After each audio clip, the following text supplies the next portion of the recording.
Yes, sir. We are back again. I'm gonna stop saying we are back. It's official now. I think this is episode 5, bro. Yeah. Consistency. Yes. I'm gonna jump out on the ledge and I'm gonna say the #1 podcast for producers. Facts. By producers. Facts. With producers. Facts. That's in production. Facts. That side of the Mississippi. That's a fact. Yeah. Why did the Mississippi become like the stomping the grounds? landmark for everything? Yeah, Mississippi, like, what we do, bro? We chilling. Yeah. This side of the Mississippi. Yeah, I guess so. Whatever. Yeah. So we're all that. We're back with Unquantized podcast. I'm Sound Oracle. That guy over there with the hat on, that's my guy Triza. Triza Flock Flame, LaFlair. #1 DJ in Atlanta. I'm gonna go ahead and call it, bro. I seen you everywhere recently. Bruh, it's been business has been, Yeah. It's crazy because I was trying to do everything but DJ. And then it was one of those moments of like DJ found me. It's like one of my friends was like, yo, I need you to do this event for me. It's like, all right, cool, I'll do one. And then that one's turned into 20 something so far. Hey, listen. You know how you know when your man's getting money? Every time you see him, he got on the jersey that you can't find. You know what I'm saying? Bro, it's so weird because I wear jerseys every time I do those pool parties, right? Because it's like the only time I can wear the jersey and it feels appropriate, right? I've never got people asking me where I was from. When I wear a LA jersey, nobody's like, oh, you're from California? I wear a Brooklyn jersey. I had a Kevin Durant Brooklyn jersey. Everybody swore I was from Brooklyn. I'm like, no, why y'all think that? And it's like, you're wearing a KD jersey. I was like, nobody's ever asked me that. I wear Larry Bird jersey. Nobody asked me if I'm from Boston. Nobody. Dog. That's funny. Because you know what's crazy? So first of all, Triza put me on to the jersey plug. The hard to find jersey plug. So I got a couple myself. I don't wear them often. But when I do, same thing, bro. No one ever asked me where I'm from until I have on the black Kevin Durant Brooklyn jump. Oh, so you got a Brooklyn one too? Yeah. Oh, yeah. I don't know what it is about the Brooklyn one. Maybe they just such a sorry team that people like they can't believe you would wear that jersey out in public. I wore the Celtics joint when the Celtics was hot. They was hot. This year, I think it was this year. Nobody cared. Nobody said anything. Wore the Kobe joint, wore the Kobe. Nobody say anything. Kevin Durant.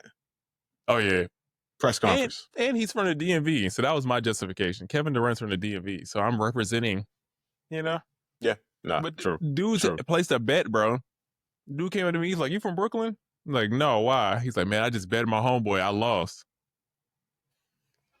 I said, my bad, dog. Okay, my bad. Okay. Like, I ain't gonna lie. Nothing about you says Brooklyn to me. But maybe because I know you so well. Yeah. I'm total opposite. I grew up in the most opposite of Brooklyn you could get, true. Probably. You know? That is true, man. But once again, shout out to Virginia. 2 Virginians here bringing you this podcast. 2 Virginians, 2 producers who do not know each other from Virginia. That is crazy. Yeah, not at all. Not at all. People ask me about Virginia. I'll tell you honestly, I never met anybody when I was in Virginia. I mean, I had my homies and people I grew up, but people like, oh, did you meet Timberland in Virginia? And did you meet Missy in Virginia? You know, you cool with them? No, ACL. I met them when I lived in Atlanta. Yeah, I did not know them. Yeah, and I'm also not from Virginia. What people think Virginia is, I'm not from that part of it. Same here, though.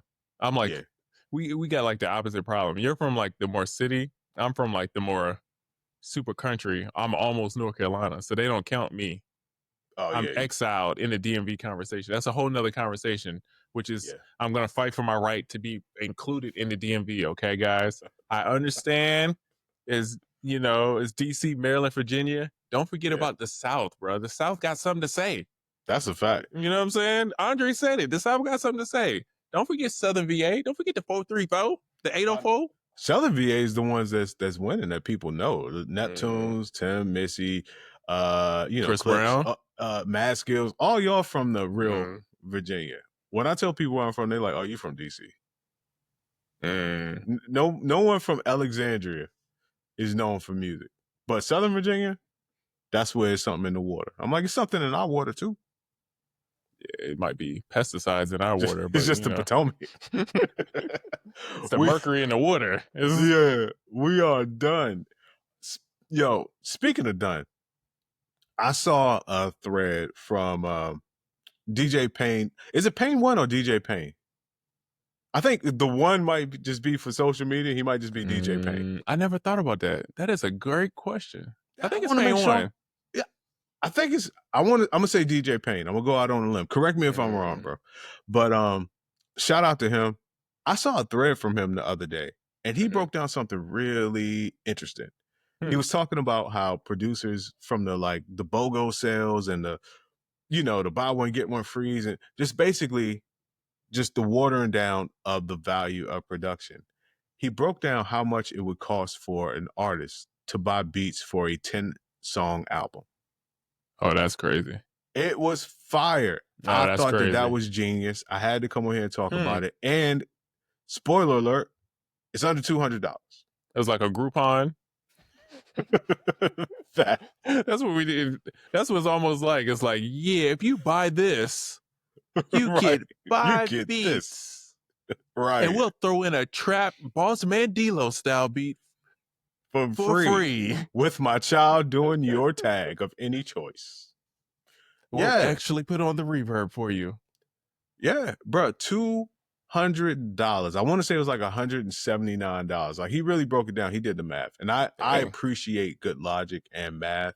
But I was gonna come in here, and my question was gonna be, is that our fault? But like, of course, it's producers' fault. So I guess my question is, as producers, can we and will we do something to change the value and the perception? Because what we do is valuable, but we watered it down to being almost like free.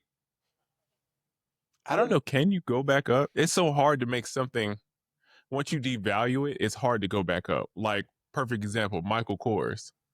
Once Michael Kors got devalued, it's never been looked at the same, no matter, you know what I mean? Like, it's tricky, bro. Or, you know, like, I'm sure there's ways to do it, but here's the thing. The Michael Kors thing, I feel you on, but I think when it comes to beats, there's such a necessity. Like with Michael Kors, you can buy different bags. Right, that makes sense. If the producer community as a whole just stood together and was like, listen, this is the value. This is the minimum, and this is really what the market is. We can dictate what the market is and how much people should pay, and if people should pay. I just feel like the problem is they ain't gonna do it. Not to people's fault, but it's a lot of things going on, man. Some people need money, you know, and some people just have an undercutting mentality. So if everyone's like, yo, this is the thing, it's gonna be a handful of people like, yo, well, if everybody's selling for this, if I sell for this, I'll get more sales. And that person probably never gets more sales. I think now it's just more about brand, bro. Like, the brand is going to establish your price. Like, if you got a great brand and people know you, you could charge a premium. Agreed. It ain't no more. It's just, I got good beats. Pay me well. Everybody got good beats. Yeah, back in the day, it was like, Darkchild got paid all that money because his beats was crazy. For the time, nobody was making beats like that. Like, you know what I'm saying? Like, Timbaland, he got paid crazy. Neptune, you know, going on and on. But, you know, it's like, now everybody has good beats. So it's like, it's your personal brand. It's your connections, your network. What do you bring to the table? Like, the system, the song, you know. And then I think that's another thing. People are still in beat making and selling beats, and they don't understand it's still a song selling business sometimes. Right. You know, you're kind of the start of the process. Yeah. Not the end. It's got a little more disconnected now, but it's still like, yo, you're part of the chain of making a song. And the goal is to sell a song, right? And package a song together. And I think people get away from that. And that's why the value is so low, because they don't understand their role in that situation, you know? Yeah. I think most people's perception of money when it comes to music, it stops where the first bit of money starts. People are like, how much can I get for this beat on, let's say, BeatStars? Of course, no shade to BeatStars. Shout out to BeatStars. But like, oh, someone leases this beat. Or let's say someone buys an exclusive. They're kind of like, boom, I sold an exclusive. Not like, I sold an exclusive and there's the potential of publishing and royalties and all that. That seems like so far fetched for a lot of people that they don't even consider that. They're like, whatever I can grab up front, that's what I'm gonna get. Yeah, it's like the upfront ain't always the good. Just like publishing, like, you know, it's like it can be good, but it's not always the greatest in certain situations. So, and hold on, great segue. Speaking of publishing, what happened? Hit Boy got out of his publishing deal for 18 years. He was signed into a publishing deal, and Jay-Z had to personally help and get him out of it. I'm guessing it's an MDRC deal, which is right. A lot of people, if you ask a lot of producers from that time period, got caught up in those MDRC deals. Trust me. Yeah. And I know who his publishing was through. So shout out to him. That's the crazy part. Yeah. Shout out to him, because that was a long haul. I was there when he first got that deal. I was around when he first got that deal. Not like I was at the signing, but I was around when he first got that deal. Man, hey, shout out to Hit Boy. I'm about to say shout out to Surf Club. That's how far back I'm going. Dang, shout out to Chasing Cash, man. Chasing Cash. Man, they was going crazy. And what's my other boy from Surf Club? Oh man, what's his name? And then they had the cameraman. He was tough. Oh man, Surf Club was such a wave. That was a great time. That was a great time, man. It was, man. Shout out to them. Shout out to Hit Boy. Hit Boy is the prime example of like his rebrand. It wasn't even a rebrand. It was kind of like a branding, because Hit Boy's always been around. He's always been doing hits, but people just kind of didn't know of him, and he put his brand out there. It's kind of like what you were talking about earlier about the brand is what really sells. It's not the beats, even though it's exactly crazy, the brand is what really sells. And I think now a lot of producers, they want to be known before showing people who they are. You can't establish if the brand is what sells, right? And if you want to sell like that, you have to establish yourself as a brand. A lot of people just lead with the talent or lead with the product, and it's like people don't know who you are. They don't know why you make the beats you make. They don't know anything about you, and that, as things get tighter and tighter on producers, as they have been doing, that's what's really going to count. When it's all said and done, when it's feast or famine for real out here, it's about who has a brand and who do people trust and who do people know, because that's who they're going to buy from. Bro, I've seen it personally, like shout out to the homie Diego Ave, right? Diego constantly is going to work, bro. Diego's going to he's one of the people to get like 70, 80 placements in a year, and it's like, he's a placement every day. Yeah, but he's a proven hit maker, right? So to A&Rs, they look at him like he's got a track record. He gonna show up when they get to the studio. I know I'm gonna get a good record. So he's gonna beat out people every time just because he's got the consistency down. He got the formula of like, he understands the business part and the music part. So it's like it's easy for the executives to pull the trigger because it makes the most sense because it's the best value, right? Yeah. And that's what I think people gotta understand. It's not just about having the best beat. It's like, what's the best value? Who's the easiest person to work with? Who's got the songwriters with them? You know what I mean? Facts. Those are all the things that's intangible that makes your value way higher. You know what I mean? Yeah. And who's your audience too? That also matters, because like, all right, let's take Diego for an example. Diego may not brand himself on the internet as a producer, but Diego's also not a BeatStars selling beats online producer, but his brand is established in the industry with labels. So that's the thing too. You have to know, a lot of people want to get to that level, so you have to start on the outside with selling beats online, selling beats to BeatStars, and therefore your audience is just kind of like the pool of common artists or artists without deals, which is cool. But I think I see a lot of people now just trying to shoot to everybody. Like they think everybody is their audience. I'm like, nah, you got a sound, you got certain traits. Like you should target a certain audience. And correct my thinking if I'm wrong, but I feel like they say the riches are in the niches. And I wouldn't take that so literal, but you have to establish yourself as something, because when you try to establish yourself as everything, you establish yourself as nothing. Yeah. And I will say, I think it's changing somewhat. Like a lot of hit records are being just picked off of YouTube and like being made, right? So it's like it is that thing of people just going online and finding and people catching placements, right? I think BeatStars had a few, like the Jello Ball joint was a BeatStars. I feel like it was a couple Glorilla. They had some big placements from there, but I do think that it's like I don't like the aspect of not being in control of it, right? When I signed up to be a producer, I wanted to be in control of the song. I wanted to I didn't want to just give up part and then somebody else just comes up with a part and then that's what it is. It's like, no, that's not what I signed up for. I want to be in here writing the song. I want to, so it's like, I didn't like selling beats online because it was like, bro, people be like, I just cut to your record and it would be the worst song, bro. It would make me so sad, bro. I'm like, bro, how did you record something so bad to a beat I love so much? Like, it's like, it would irk me versus like I'm with friends and we coming up with ideas. It's like, us. This is like conversations. Like, to me, that's what I signed up for. And I think, and I know it's different for everybody, but I do think that's the part that's missing. When you think of like Usher Confessions and all these big records, those are conversations. These are like people in the studio really arguing about stuff or like really talking about what they're going through. And then let's make a record about it. Like it's a big difference between I downloaded something off YouTube and then I'm going to just talk about what happened today and we're going to freestyle it. It might sound good, but it ain't going to hit like those records, No, I think you really tapped into something right there. Because you're right. Yeah, those were, first of all, it's a crew of people. They have chemistry. They know each other. Like you said, the songs come from conversations. The songs come from actual situations. Whereas like today, an artist got, they just pick a beat from a random person and then write the song to it. The people never talk.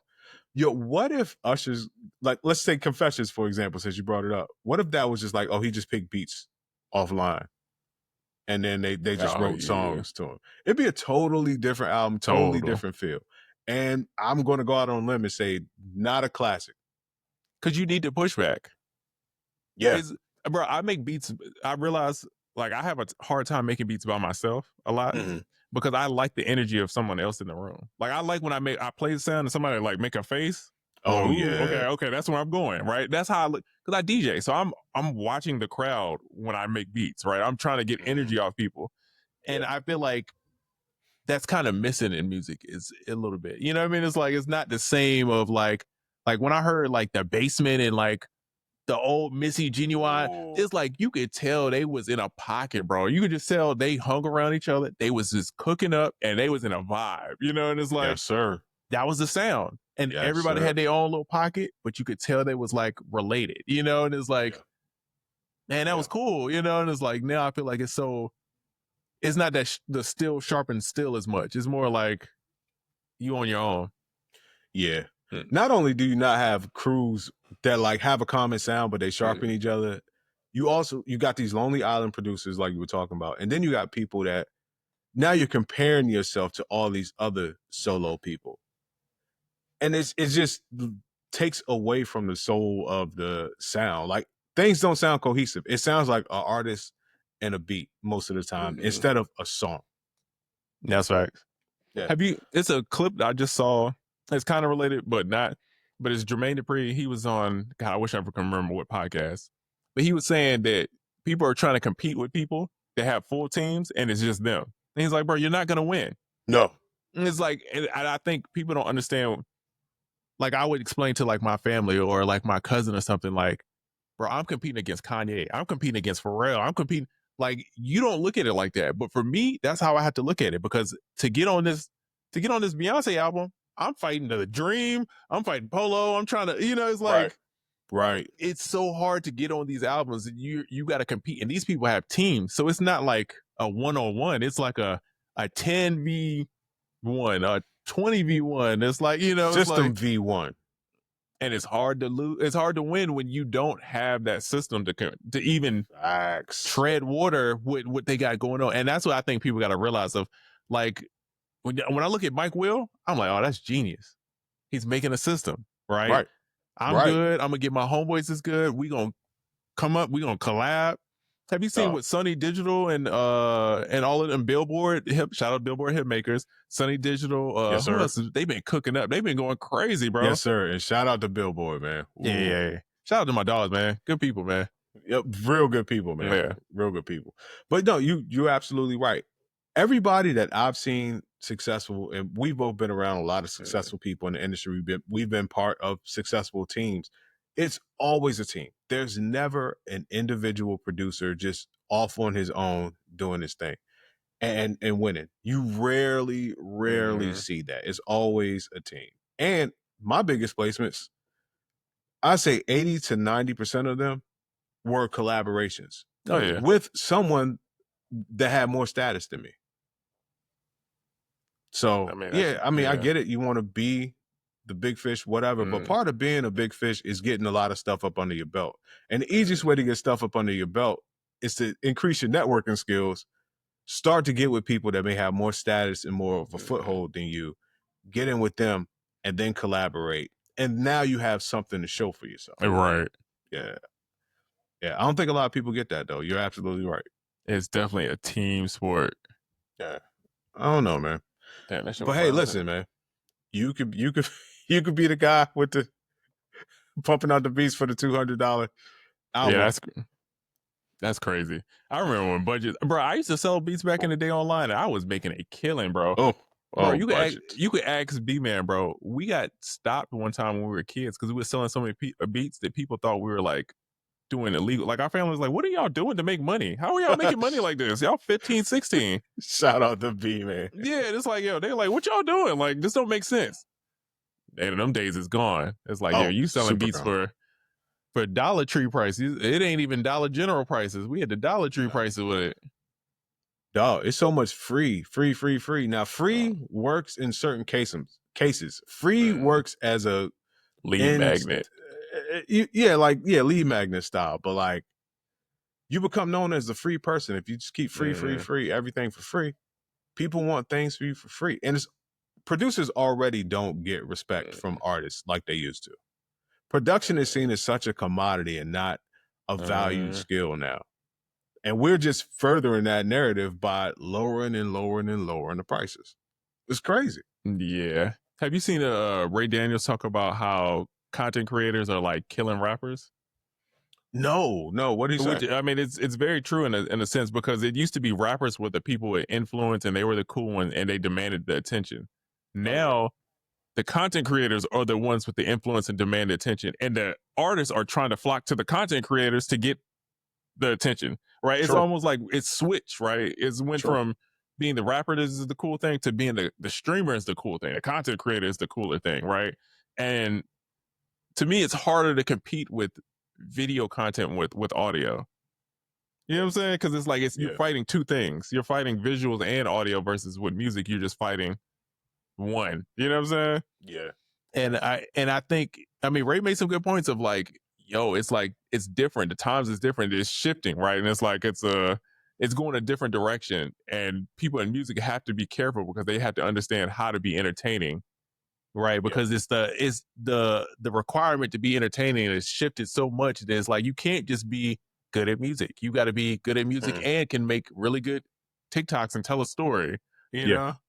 Yeah, talent is not enough. Talent is definitely not enough anymore. You got to have so much more. But it goes back to the whole brand conversation. Like, you have to be a brand, and a brand is multifaceted. It's not just somebody with talent. Like, dog, like you said, you got to get online.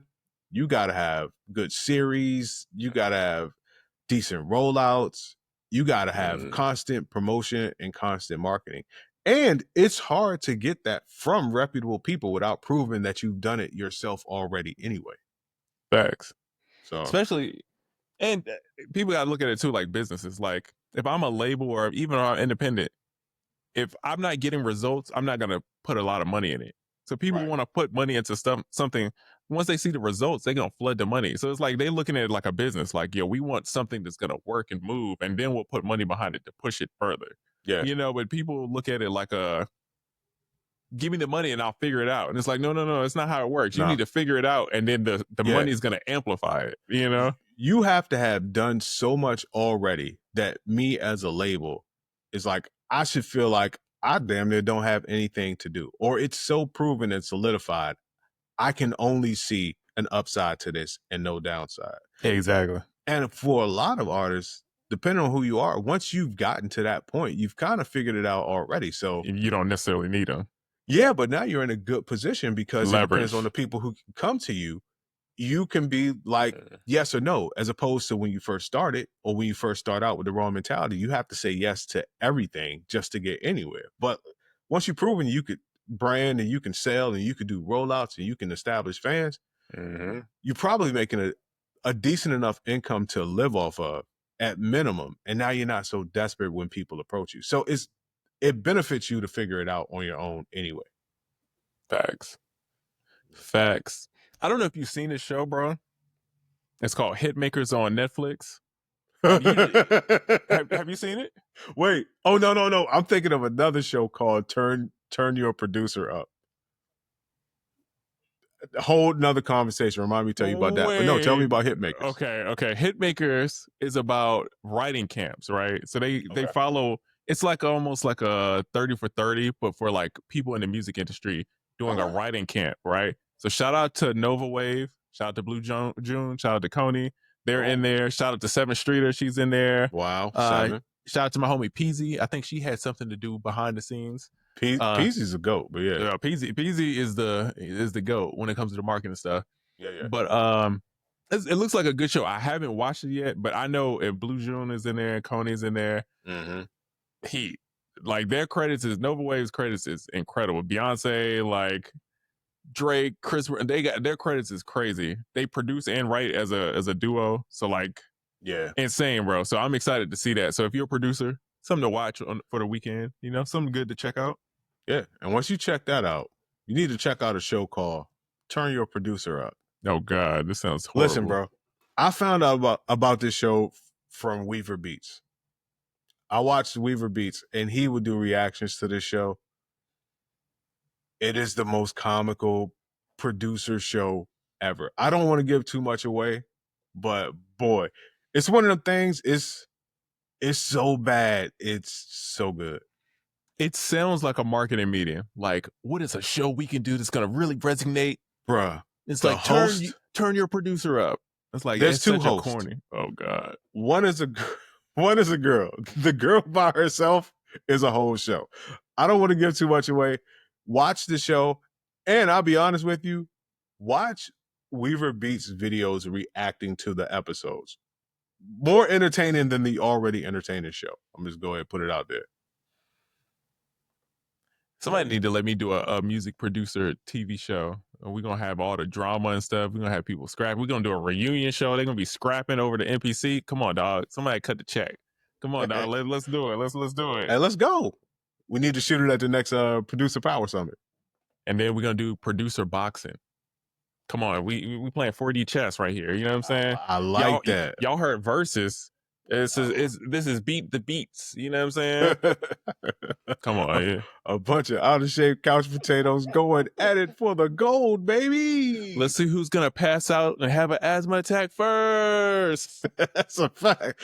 All right, we're gonna shut off the Wi-Fi and see how they do. The Battle of Carpal Tunnel. Who's gonna? No, I can't connect the splice. Oh. He sabotaged him. He disconnected the Wi-Fi. He's not going to load arcade. It's going to be a tricky one. Yo, that's crazy. Yo, how many subscriptions do you have for like music stuff, like plugins and stuff like that? Too many, bro. And every time they hit my account, I'm like, I should have canceled this. Why? And then I keep it going keep it going. That's how they get you. That's how they get you. I got some Patreons that I'm signed up to. I'm every month I'm like, you know what? I'm gonna get off this Patreon. I'm on some Patreons where the person ain't posting nothing in damn near a year, and I still keep paying. Dang. Yeah. Hey, if y'all would sign up for a Patreon where we will post, let us know. There you go. Hey, we won't let you down. We will not let you down. But this weekend coming up, I got my system. It's in my system to collect all the joints that I'm signed up to that I ain't been to in a long time, and I'm gonna do a batch unsubscribe. But dope. Thanks also to my system, I have a list of people that I'm going to replace with those subscriptions, like people that are actually posted and had Patreon. So if I about... unsubscribe to 5, I have 5 I'm going to subscribe to. I thought you were talking about the previous conversation we had before. So he was like, I'm looking, I'm gonna use the people to replace. I'm like, dang.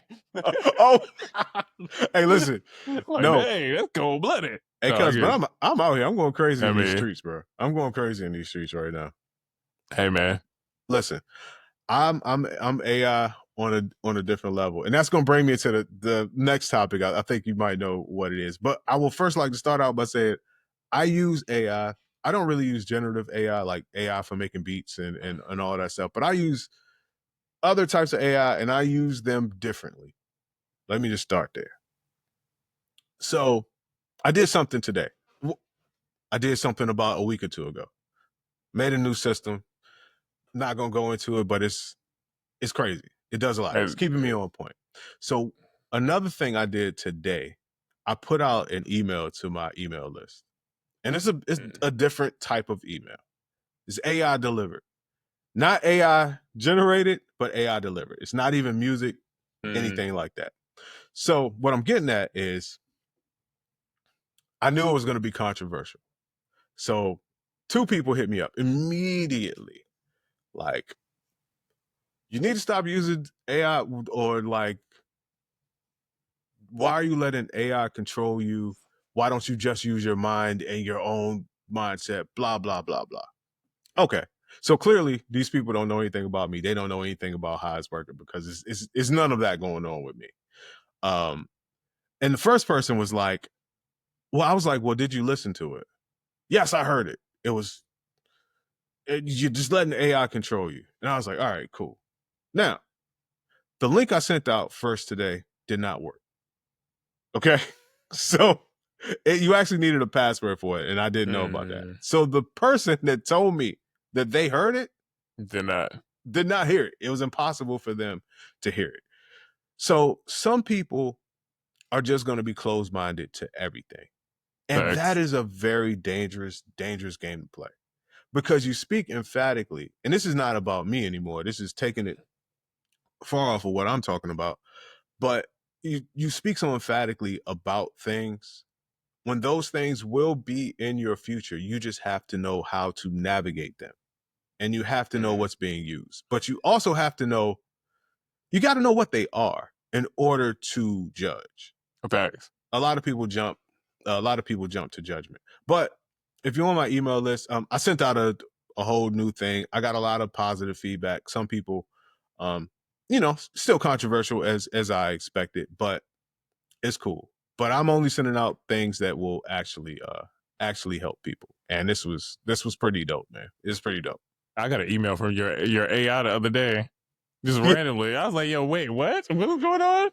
I'm reading the email like, oh, okay.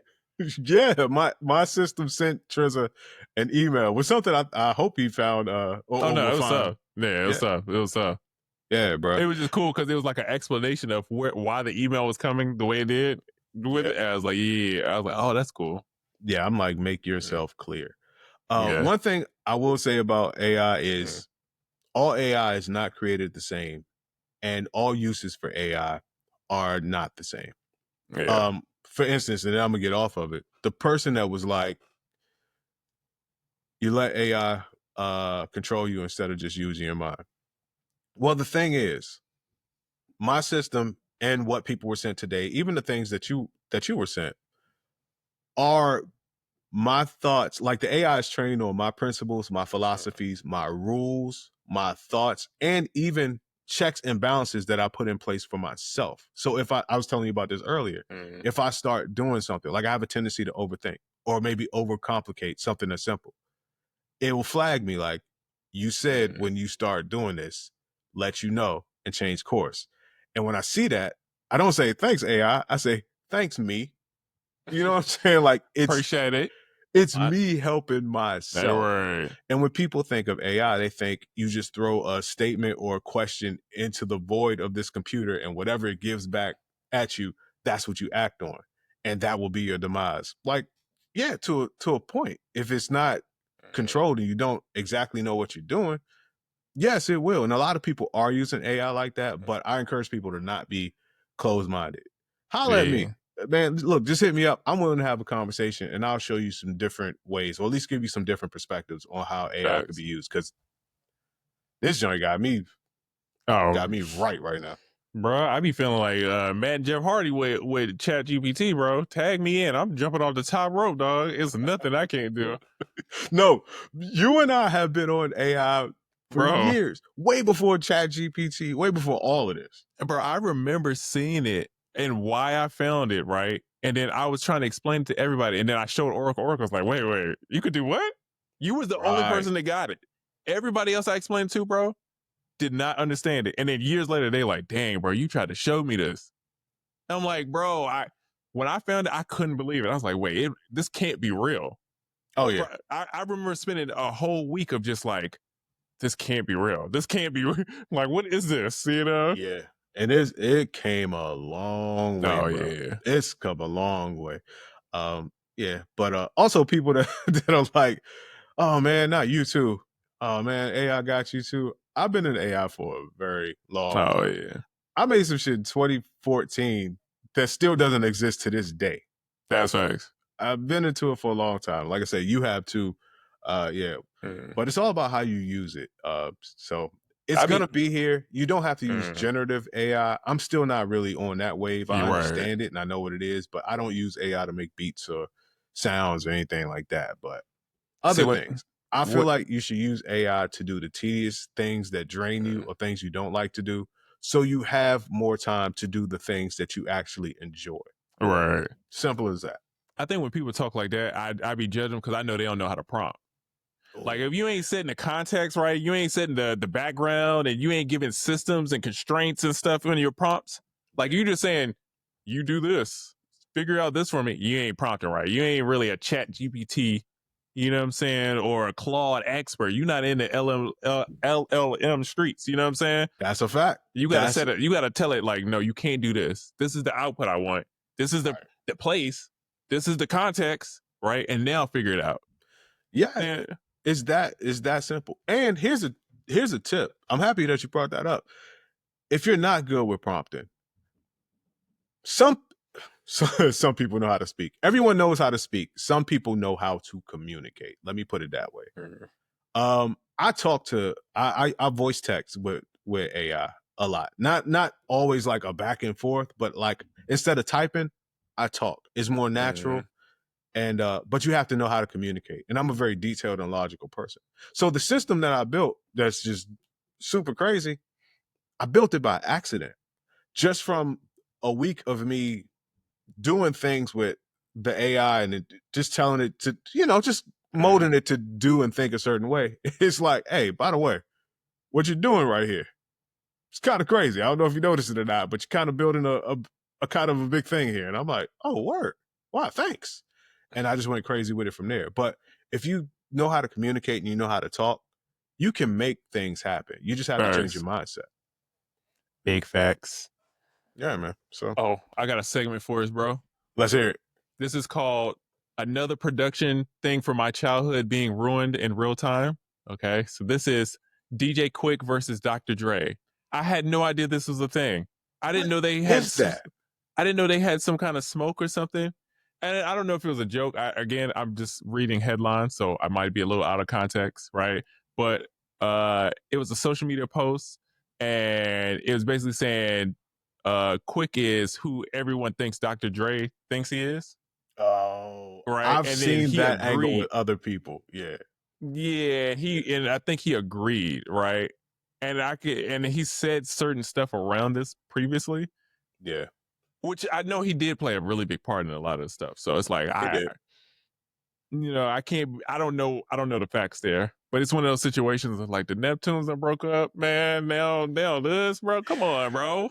I'm happy you shed some light on that because I saw a headline or a picture alluding to that. I'm like, something Quik and Dr. Dre. And I will say, I've only heard Quik speak highly of Dr. Dre.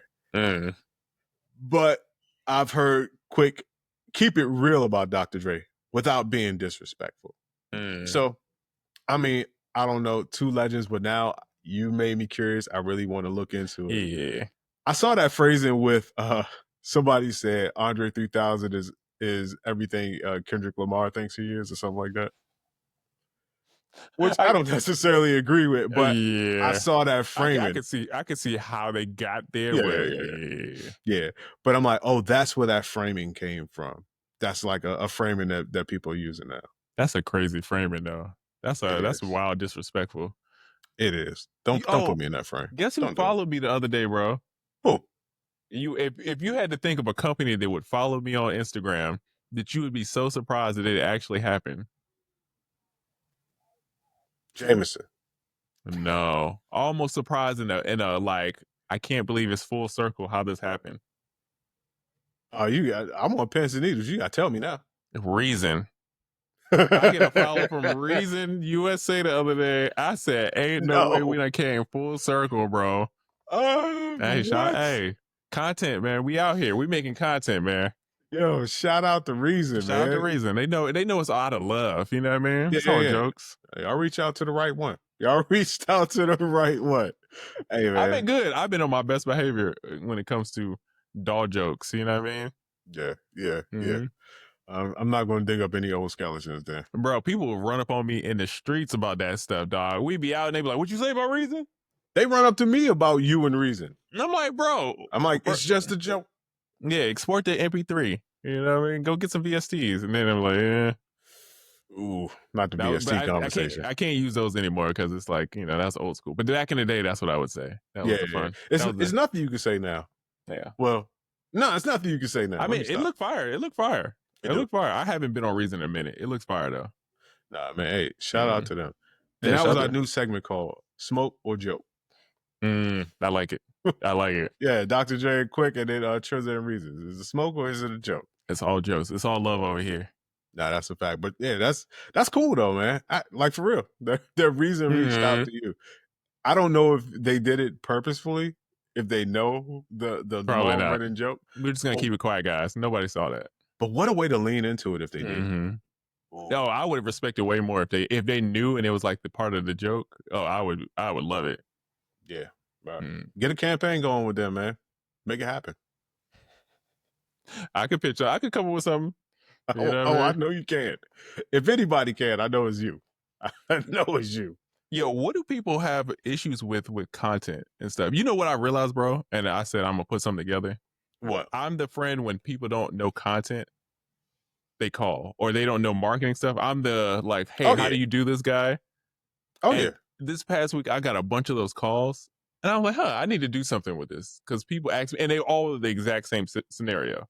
Something good happened, and they didn't know how to make content around, they didn't know the angle or how they best should do it to make conversations about it. And I know it's weird because I'm not the most not posting content person, but I've helped a lot of people in the content posting side on the back, on the behind the scenes stuff. So, hey, people let me you know don't what you have need to help with. always be the person that does it to give the best advice. Yeah, sure. Yeah.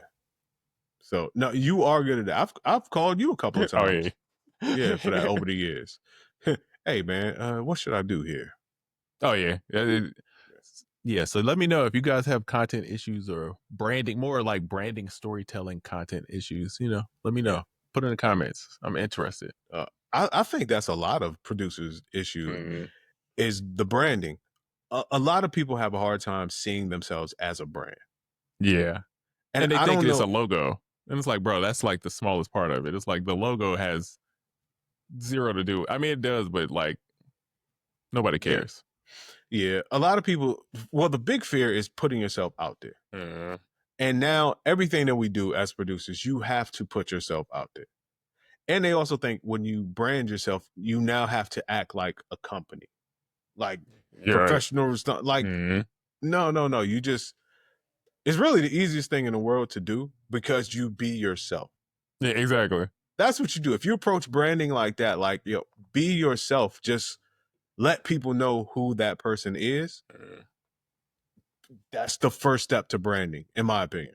No, it's facts. Because even when you think of Coca-Cola, they're trying to impersonate a person. When you see like these brands, these big brands on social media, they're impersonating a person. Duolingo is making a personality so they can make content. Yeah. So it's like you already have the personality. You just now have to make the content. Just finding the system for, getting that out. Yeah, something I'm looking into. Because I had a couple big calls where people would like hit me on some stuff. And I'm like, oh, y'all calling me about this? All right, cool. Hey. I'll take it. Hey, listen. As a producers, I got something that's going to boost you and break your heart at the same time. Feel free to be a brand. Feel free to let people know who you are, the things you stand for, the things you don't stand for, because it's so many of us, it doesn't matter in the beginning. So it'll boost you because it's a freedom. Go crazy. Show people who you are. It'll break your heart because you're like, damn, I'm in a sea of people. Like no one even sees me, so it doesn't matter. But the thing is, the difference is consistency. You'll have 90% of the field beat if you just remain consistent. That's the key. That's the key to break out of the thing. 90% of the people in the field, not consistent at all. It's your volume, not the volume. Stay woke. Come on. Call Dr. Umar. You know what I'm saying? Hey, what's up with Dr. Umar, dog? Bro, I gotta watch that podcast where he was on there with the light-skinned girl. She real funny. But wait, did you see about the money thing? Remember I said his accounts are frozen? What he done did? Hey, listen, one thing I know snow bunnies will do is freeze your account. Stay woke. He over there doing them what's them the money blooms, them Cash App scams. Bro. I had a topic that I've been wanting to talk about, and I'm so glad I just thought about scam. Bro, have you ever got these Guitar Center ad scams on Facebook? So, guys, it's this thing. You're going to get an ad, and it's going to say Guitar Center, store clearance, and it's like this whole thing, and you click the website, and it's a fake website. And they're running ads on it, bro. They're putting mad money behind it. I've gotten this several times, and they'll switch between Guitar Center or Sam Ash. Going out of business sale, and if you go to it, they'll have like a DDJ controller, or like I'll say some music production, like a MPK or something, right? And it'll be dirt cheap. It'd be like $75. You'd be like, man, that's too good to be true, but it looks just like Guitar Center. Click it, all fake, bro. So stay woke out there. Are people like paying and they just taking the money? Yeah, they just swiping the money, bro. A damn Banjo Center, bro. Banjo Kazooie, dog. Damn Ash. Banjo Kazooie. Damn, they out here, man. Hey, the jug is going jug, bro. That's Sam Ash. My bad, Ash. Like, my bad. Right. My bad, dog. You fell for it. Hey, the more you know. Hey, stay woke. That's the type of information we need to be passing around out here in these streets. No, that's facts. Jeez. That's facts. And then, okay, my bad. I got all the topics out. Let's go. The other one I had to get off my chest, bro. This is a gripe one, man. This one hurt my soul. So it was a TikTok trend about let me make sure polyphonic perception, right? Bruh. Where it's people and they're saying, oh, I hear the beats. I have this special talent where I can hear the beats separate. You dummy. We make the beats so you can hear each individual piece. That's the point of making a good beat, is so you can understand and dissect each part and enjoy it. People have made this like it's like some like synesthesia or something. Like it's like, no. You like just, a superpower. Yeah. I'm like, bro, and the girls over here like doing the snares. I'm like, have you ever seen me in a club? That's me every day. Every song I listen to, I'm doing the snares and air drumming too. It's not a superpower. I wish it was. It's just, bro, it's so much of a regular thing. When you sent it to me, I hit you back. I was confused. Like, wait, what does it mean? Doesn't everybody hear music like this? That's what I thought. I was like, wait, what is she doing? Am I missing something in the video? And she's like, nah, she's out here music. Snare part, she's like, then the shaker part. And it's My Love. It's Justin Timberlake, My Love. Like, bro, we all think the same thing with that. Like, but we all do the same thing on that. You're not special hearing that, bro. Right. I cannot not hear music like that. Like, what are you talking about, bro? I was so confused. Yes, gripe indeed, bro. It was terrible. Bro, I was so upset when I was like, wait. And then the fact that other people made videos saying, oh, yeah, I had the same experience. Like, I'm like, bro, we all do. This is, This is like literally ingesting music. It's like, oh, we can hear all the parts separately. It's like, yeah, part of making a good beat is understanding to use minimal sounds so people can hear each part in a different frequency range so it cuts through. That's the point. That's like what we learn to do, you know? I was so confused. I felt dumb. Now for people that still may not be getting it, let me illustrate this to you. I'll put the clip in there too. Yeah. Hearing the snare, the whole song, you're like, oh, the snare. I hear the snare like this. And then I hear the kick like this. Boom, boom, boom, boom. Like, yeah, we all hear that. Right. We all hear the kick. We all hear the snare. And just because you can mime your hands to the pattern of what's going on, it's not a superpower. And she don't even do it like the good producer one. Like, no. Bro, you see me in a club, I guarantee you, and I don't even realize I'm doing it half the time. I be in a club like this, like, and I'm thinking, right? And it's like me dissecting the song, and I don't even know that I'm doing it. Bro, I'll see videos of myself in the background, and I'm doing it. I'm like, bro, I didn't even realize I'm, you know, you're not even, if you're not chord progressing, it don't look like a real, if your finger ain't really carpal tunnel. You got to make that face with the finger to go way up. Yeah, come on, you got to do that. Come on, you know, bro. that's a 5 chord. You know right there, that's the 5. You know what I'm saying? It's going to resolve. You come on, when man. the chord is crazy, you do go crazy. You gotta put, it's a diminished step. Come on, bro. Like, she don't know. You know what I mean? Nah, she ain't really hearing what we supposed to be hearing. You know what I mean? Nah, it was bad, bro. I thought I had a disconnect when I watched that video. Bro, like, I saw it. I couldn't believe it. I had to read an article to understand. I was like, I know this ain't what I think it is. Yeah. Jeez, bro. So yeah, if you have polyphonic, if the doctor tells you have polyphonic perception, go check his medical license. Yeah, that's a fact. What's that kid that was dressing up like the doctor? You know, the dude that was dressing up like a doctor and he kept pretending, and he was like a young kid. he was winning. Yeah, it's him. He's like, oh, you got polyphonic perception. My man's certification was on the wall with Velcro. Bruh. Take that off right quick.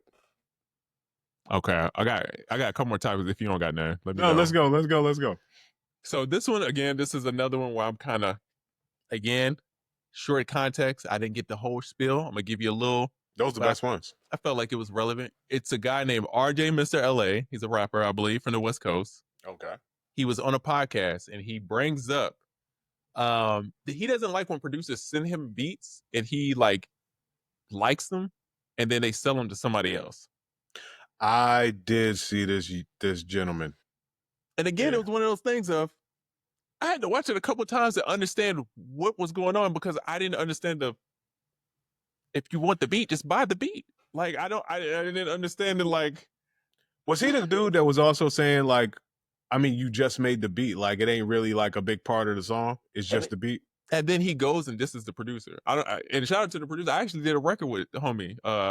Shout out Diego too. Me, Diego, and him did a YG record together. That's what we did. We did a YG. Yeah, we did a YG record together. Yeah. Super cool dude, bro.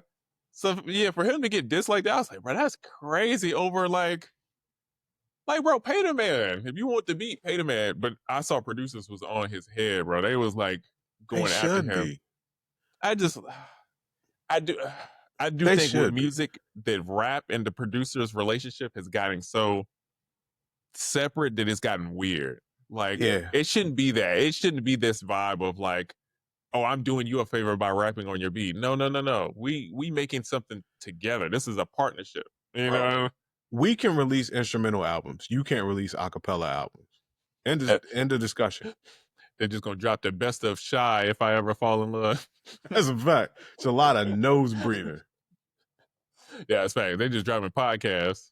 Yeah, with some that's a fact. With some Don't get your spoken word album about here. Yeah, I thought that was crazy. I was like, come on, bro. You know, and again, I don't know the whole context. Just homie had some wild takes. I did see some excerpts from. He was basically like just making it seem like, yo, the beat, it ain't really about that. Like, it's about the artist. It's about me as the artist. Nobody cares who made the beat.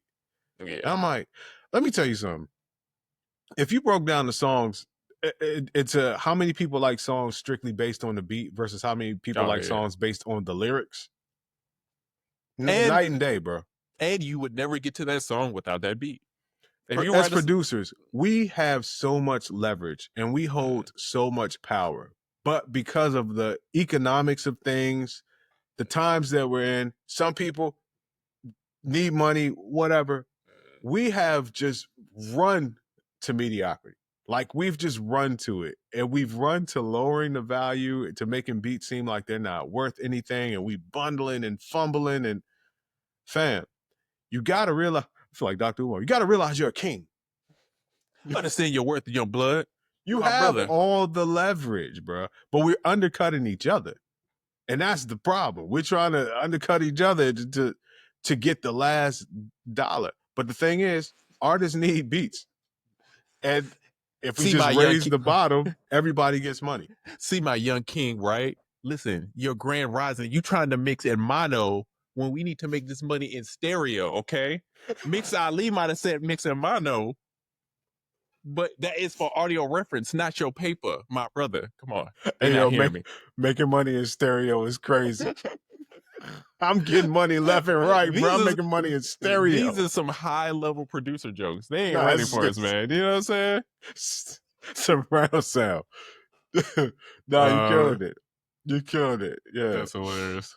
Yeah, but yeah, artists are tripping too. Now I know what's making producers trip. It's the money and the race to the bottom to be the cheapest in the bargain bin, whatever. Artists though, I think it's just because of how many beats it is out there, and it's so easy to get beats. Because I don't live in this world, but I'm sure the first thing one of these artists will tell you is like, man, I can just go on YouTube and get a beat. It's beats everywhere. Yeah, exactly. Yeah, but again, that comes from the other parts not being attached.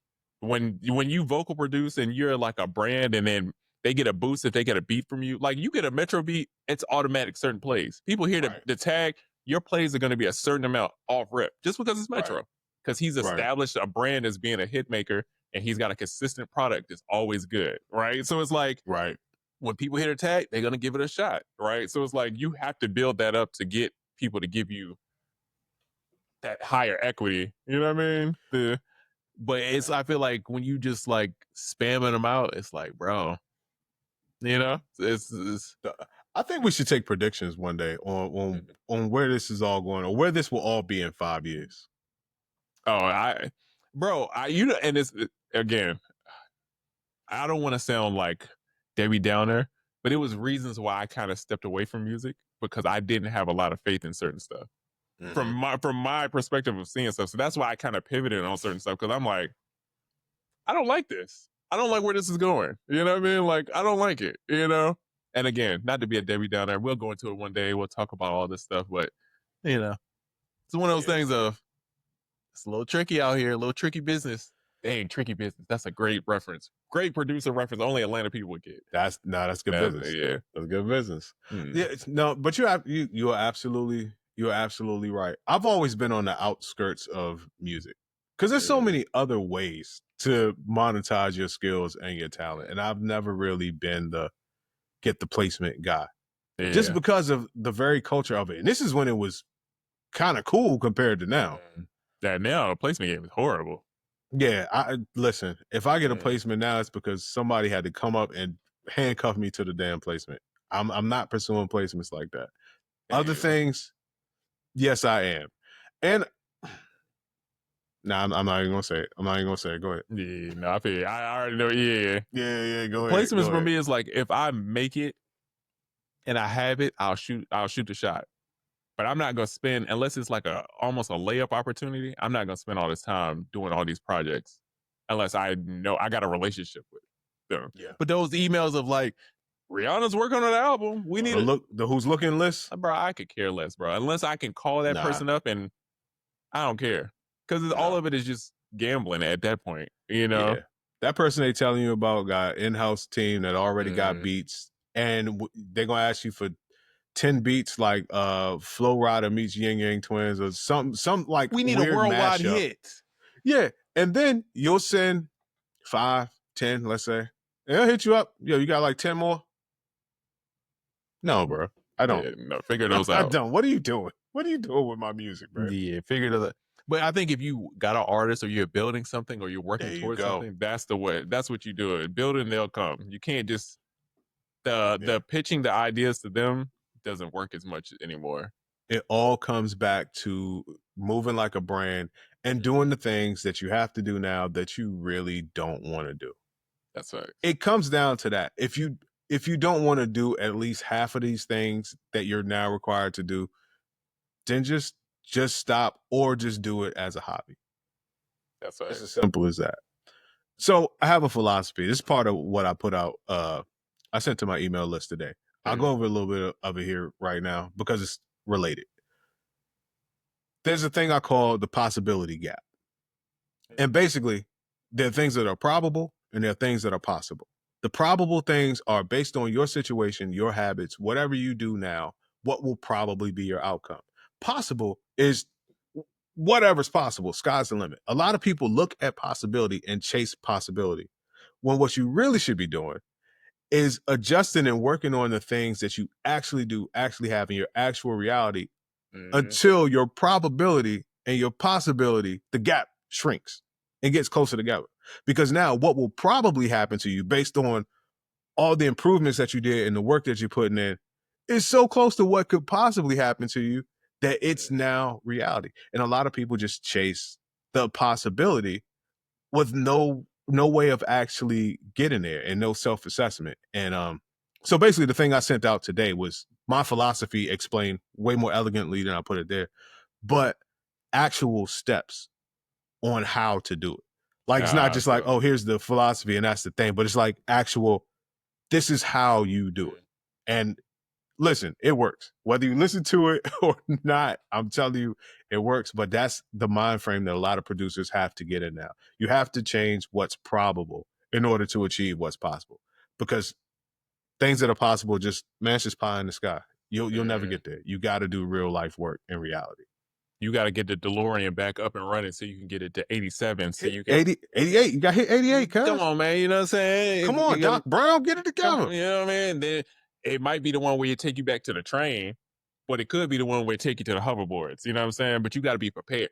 Come on. It could be the one where it take you where your mother was flirting with you, which is weird. That was weird, bro. That was the writers was on some real, I forgot about that one. I forgot about that aspect of it. That was weird. In general, you have a teenage boy who's friends with a dude who's either 40 or 400. I don't know. Who doesn't awesome. Have a family, who lives in a lab, talks crazy. It was just a weird setup, bro. And all the things he could have did. Your mom's, it's like a, that's a little. Yo, imagine you're a teenager, you chilling with your girl, y'all just kicking it. And the dude with all white hair, who's 60, I don't know, just kicks in your door. Come on, we gotta go. Boy, yo, get your ass. I'm calling the police. The hell out of here, man. What's up with you? And your dog. And your car. Take that thing to Pet Boys, man. What's up? There's so many movies, and when you look back at it, the plots are so crazy. Yeah, that's one of them. Still a great movie, that was creepy. That one was creepy. I don't know if that was 2 or 3 or what, but that was creepy, bro. Yeah, that was a little weird. Yeah. Hey, shout out to Michael J. Fox. Did you see Swiss Beats had to go help Clips get the sample cleared for So Be It? No, run me through that. Swiss had a connect in the desert? Yeah, he went to Saudi Arabia, made a trip out there to help get it cleared. So is he like the ambassador of samples? Swizzy, you know what I'm saying? Is that who you call now? I'm hollering. Right. I got some things I need to get. Hey, my dog! Hey, listen. I got so many international samples, son. So many. Look, it's this Eagles joint. I know. They don't really. Eagles. I know they don't normally, but you Swizzy, man, you got this. You know? Gotta get this peaches and herb sample cleared. Yeah, that's crazy. Hit my man. Yeah, I'm gonna go to Saudi Arabia real quick and have this meeting for you. That's flex. That's a flex. That's nuts. By the way, do people still name their cities after violent acts? Chirac and all that type of stuff. Oh, I don't know. Because Saudi Arabia would be fire. You cooking over there. I stay away from all the areas where they would have those names. Yeah, all the places I try to avoid. This I know I'm an unk because, and I see. This sounds terrible.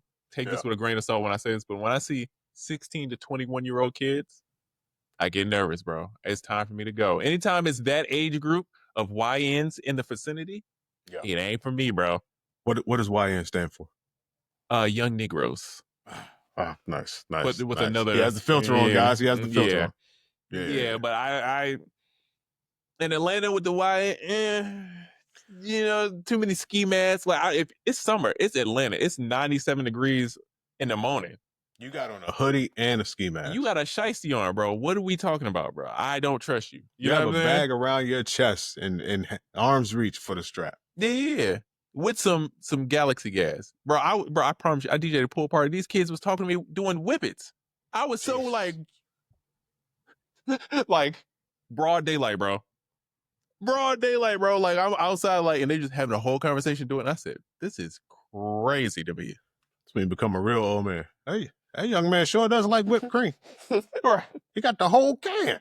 Now, listen here, young blood. You got to do better. You gonna ruin your dinner. Diabetes is a real thing. My cousin just lost his leg doing that whipped cream. What's that commercial with the old dude? The diabetes. Wilfred Brimley. Oh wow! Why you know his name? Come on, cause I'm old, cuz diabetes. Diabetes tensor strips. Beatus. Not the beatus. Just beatus. Or as black people say, the sugar. The sugars, yeah. Got the sugar, man. The sugars will take your foot. You better be careful. That's a fact. I got a question. It's one of them questions we probably won't tackle the answer to. But somebody was talking about being influenced by people. And I'm like, what is the line between being influenced by somebody and biting somebody's style? It comes to me, I think it's just if somebody can call you out on it. I think if they say you sound like somebody else, I think you might have taken the influence a little too far. To me, that's the line. But I don't even know if people even think about stuff like that. I think it's more like when you like only take from one person. Because to be honest, we all taken from everybody, right? Yes, sir. I'm like taking from Tim, I'm taking from Neptune, I'm taking, we all. But I think when you Kobe Bryant it a little bit and you only taking from Michael, I think people look at it a little. But unless you Kobe Bryant all the way, and Kobe was just so crazy with it that people respected it because he went all the way there, So it's like if you go on Dilla type beat, you gotta go there. Crazy. You know what I mean? Yeah. I think that's the only thing that's respectable how you win in that situation. But I think if you only copying one, it causes the issues. But if you copying multiple, you know what I mean? Yeah. I say take the best parts from multiple people. But you're right. If you can really like one producer, but don't mirror them so much that you just become a clone of them. Like, exactly. Then it's kind of weird. Michael Stewart wants some more. You went too far, cuz. Yeah, I hated that when everybody was doing those tags too. When they was trying to copy the Metro tag, that was a bad time. Yeah, I understood though, but what's the state of tags now? It's just like regular, just whatever. I think they kind of slowed down a little bit. I do think they slowed down somewhat. But do you think tags are important? Like, should a producer have a tag? I think so. I agree, especially as a guy who's into marketing. Right? It's like, hey man, I need you to know who I am. And it could be a sound. It doesn't, like 808 Mafia did a great job of associating the siren with, I was about to co-sign. But the school bell, yes, sir. I was about to say what's the group name? Why can't I think of the name? The Interns. Yeah, the school bell is iconic, bro. Call their actual names. I'm like, co-sign. Co-signing too. Like, the Interns. Iconic tag. Tag. But I do think it's important to kind of establish yourself with a brand. One I really like is he does a lot of stuff for 21 Savage. What's his name? Man, he got the sword. Cool dude. Cool dude, man. I can't think his name. I know the sound. I don't know his name. I know it sounds crazy. He's vegan. That's what makes me remember him because, we both vegan. I ain't gonna lie, man. Y'all vegans. Y'all really stick together, man. Bro, I don't even know him like that. I think I met him like one time in passing, but like his beats is tough. And his tag is like the sword joint is tough, bro. Like, it ain't too much. Yeah. It's just there. It's just there. It gets the job done. You know what I mean? Respectable tag, Yeah. I think sound tags are a good way to go. They're easier to make or easier to come by. And if you kind of want to lay low or you don't have a cool name or whatever, just a sonic signature, way to go. Yeah. Yeah, man. And once again, shout out to the interns, man. Those are homies. Oh yeah. No, Yes, they crazy. They be doing like side missions. It's like they be doing all the producer side missions. I see Cosign and he's like, yeah, I'm hosting a TV show and I'm also playing in a band and doing. I was like, bro, who's your agent, dog? My agent got him working, dog. Let me tell you, Cosign is one of the hardest working dudes. Oh, he be going crazy, bro. Game. Like my man be hosting a show, then my man be in a movie, then my man be on a podcast, then my man be the host of Apple Music things. Dog, bro. He out here, dog. He like the Chicago Ryan Seacrest. My man is just hosting everything. That's what I'm trying to be, where I'm just doing mad side missions. They were like, Triza just out here just doing side quests right now. You beat the main goal. Let me go ahead and do the side missions.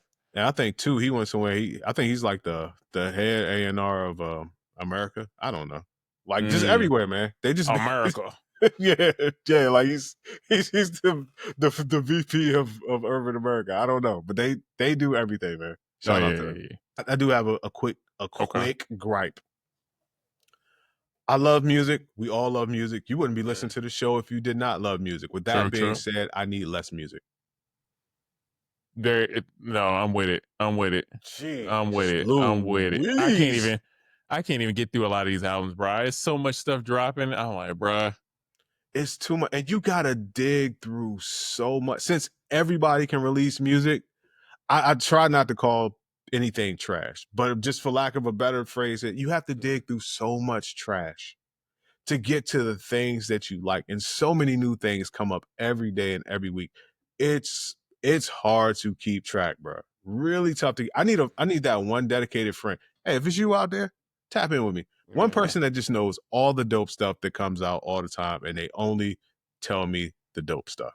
Playlist it up. Send me the new joints, cause but playlists got kind of crazy too. Yeah, because it's like people got the money and start getting to people. Once any time a jug and people figure out it's a jug, it gets crazy. That's a fact, bro. Yeah. Even with the Tyler album, bro, like I hate that I really want to like Tyler the Creator's albums. Like I know that it's really good. I understand the production that he's putting in there, so I appreciate all of that. Like just talking about the last album, or I have this kind of a lot with him in particular, him and a couple other people, where it's like I want to like their music. It's just I don't play it. Does that make sense? Like I got a whole list of people like that. But like every time I hear those people, they always kill it. Yeah, they jam it. It's just I won't play it again. And it's like when I hear it, I'm like, man, why don't I listen to this? And then it's like, it never does. And Tyler is like that for a lot of records. I really enjoy it when I hear it, but I don't go back to it. And I think it might be an age thing. It might be like I just didn't, I don't know. Yeah, a lot of it is age, and that's good. Because if you're 60 and you and your grandson like the same thing, it's a little weird. Something might be a little like that's just the way of the world. But I'm with you on Tyler. Tyler can rap his ass off. But every time talented, bro. Him, Joyner Lucas, like it's so many people that I'm like, yo, I respect them every time I hear them. But listening to new music and keeping up with everybody has become so tedious. I gotta admire people from afar, and then when they happen to land right here because I hear something, I'm like, salute to you. But I can't go listen to the album because I've already listened to 3 trash albums this month and I'm exhausted. Tyler's joint was cool. I heard a couple. It's like cool interpolations. It's like I liked it.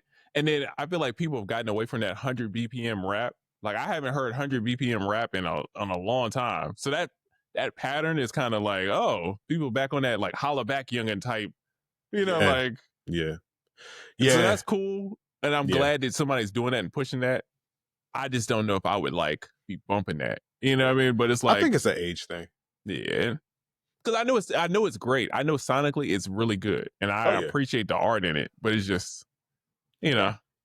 He's a dope producer. Like I said, he can rap his ass off. Yeah, super talented. Now, if you're, I'm guessing 16 or something like that. Oh no, he's going crazy. Oh yeah, like he's the one. And then the people that we might listen to, they're like, oh no, I don't really know about that person. Yeah. hey man, it's something out there for everybody. I just feel like it's too much out there for everybody. We need a filter. This week I listened to Alchemist and Freddie Gibbs' Alfredo 2. I love the album. I love the album. What? Hey, Alexa, stop. But I think that album was fire. But that's it for me for the month. I'm good. Yeah. It's like I just need a little time to sit with it and like understand it, and because I feel like you don't get the full. It's so quick of like new music. It's like I remember knowing every piece of A. Marie All I Have. I could tell you every background of that because I've heard it so many times. But now it's like I don't get the opportunity to really sit with records and stuff like that. It's kind of like, all right, here's a new thing. Here's a new thing. So records are becoming less timeless, and people are spending less time with them. For instance, a Luther Vandross song comes on. You know all the parts of all the different instrumentation, as well as all the ad-libs, the runs, how it ends. A Jodeci song, you know how it ends. The very last part you can hear. You can sing that. Now, man, you don't even know if you heard the song that somebody talking about now. Like, I think I heard that. I don't know. Maybe. It's crazy, bro, because people would be like, yo, the new music, it's not like that big of a difference. But DJing, it's a huge difference, bro. And that's what scares me. When I'm DJing, you cannot play new records, bro. And I know we talked about it briefly, but like, if it's a TikTok record, you got that 15 seconds and then it don't work. People just sit down because they never heard the other parts of it. They don't know any more of that song. Hard as hell. Bro, it's like they know, like, I'm so ATL. That's it. Once it gets past the verse, they like, what is this? I have no idea what this is. Because they're not conditioned to hear the rest of it, so they don't know it, so they're not attached, you know? Yeah. Like the hypeness just leave. You could see it just leave people. Yeah. After that part goes off, they're like, oh yeah, what was I doing? All right, cool. Back to normal. Back to my phone. I heard she was a fairy. I don't need to hear anything else. Yeah, bro, that song is such a crazy. Especially when people realize what they're talking about. I still don't know what they're talking about. Do you know what a 304 is? I do. Okay, so that's what a fairy is. Oh. Yeah. So when you hear the song now, I'm pretty sure. Again, I might be out of context, but you know, whatever. Anytime I've heard that song, it was an immediate signal I was in the wrong place. Yeah. Like, I'm in the wrong place. I need to get the hell out of here. And by the way, 304, shout out to our generation. That's beeper language. I know. Yeah, I don't know if kids, I don't know if you youngsters know that, but yeah, that's pager language. See, man, you know how many times I got that text back in the day? I came in on the two ways. I missed I know about the beepers, but I missed those. I was the two-way, like, that was like huge, bro. I remember I was like one of the first people to get a two-way pager. It was like game changer, bro. It was like my popularity went from here to like, overnight. It was great times. I was a little kid at the end of the beeper era, but there was a store that for some reason they were like selling beepers for like $13 and the bill was like $3 a month. It was crazy. I'm a kid. I had no reason to even have a beeper. I was at that age where you just turn it off and turn it back on. Yeah, you just wanted to play some noise. Sounds. Like, yeah, but once I got a little older, it's like you said, the two-way times came in. But right before the two-way times, if she called you 2-3 times, you didn't answer the phone, you're getting a 304 text. She's gonna call you a 304 and keep it moving. You out here being in the streets. Come on, calm it down. Hey, but if you know your numerical language, you could just flip it and send a go to hell text. Oh, yeah, flip that over. Don't know, man. People don't know about writing crazy stuff into little calculators. Oh, boobs. Come on, man. Come on, bro. Come on, man. You won't spelling out inappropriate things in a TI-84. I mean, you won't really living. You know what I mean? TI before TI. Bruh. I can talk about how great them TI-84s was, bro. Them TI-84s was crazy. Because this is nerd talk. This is not producer talk. Let's go. You could put games on them, right? Yep. People didn't know this. So I had bought a cord from eBay when I was a kid because I realized you could put games on it. And so after every test, we'd have to clear our calculators. So I would charge people $1, bro. Like, I put Mario on your joint for $1. Bro, I would make so much money because people every week had to clear their calculator. They had to come back to me with $1. It'd take me 2 minutes to do it. Boop, boop. Connected to my joint, blah, blah. Bro, I was running that, bro. I was doing gains for TI 84 calculator from like 9th to 12th grade, bro. Great kid hustle. By the way, I think if you had one of those calculators, you just automatically got at least an A or a B in the class. The teacher was like, "Oh no, you're smart. You do your work." Out there, bro. Yeah. Out there, bro.